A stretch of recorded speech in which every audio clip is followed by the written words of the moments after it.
जैसा कि देख रहे हैं आप लोग कि हमारे देश में लोकसभा का इलेक्शन चरम सीमा पर है और सभी पार्टियां अपने उम्मीदवारों का ऐलान कर रही है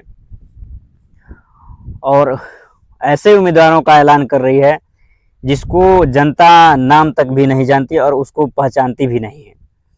और जनता के ऊपर कोई भी उम्मीदवार को थोप दिया जा रहा है, चाहे वो जनता को पसंद हो या न हो।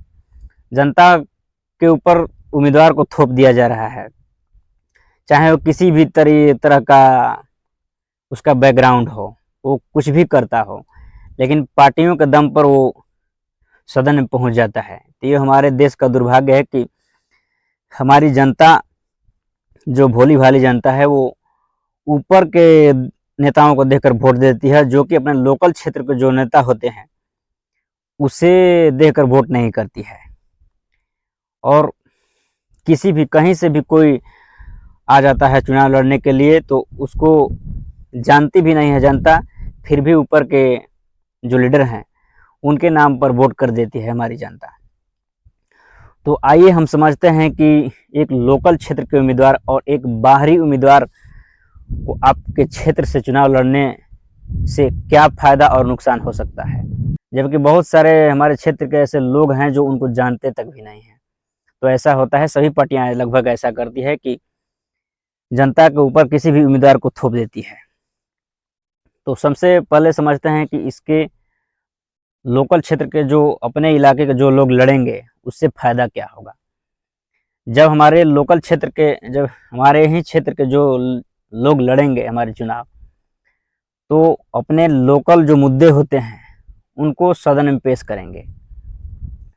और अब जानते हैं कि वो उनका गृह भी इसी लोकसभा क्षेत्र में होगा, तो वो यदि जीत जाएंगे तो हमेशा मिलने जुलने के लिए अपने घर पे दरबार लगाएंगे। और आप ये समझिए कि कुछ भी काम होगा तो उनको जानकारी होगी, क्योंकि उनके सारे लोकल क्षेत्र के जानकारी पता होंगे कि हमारे क्षेत्र में क्या चीज़ की कमी है।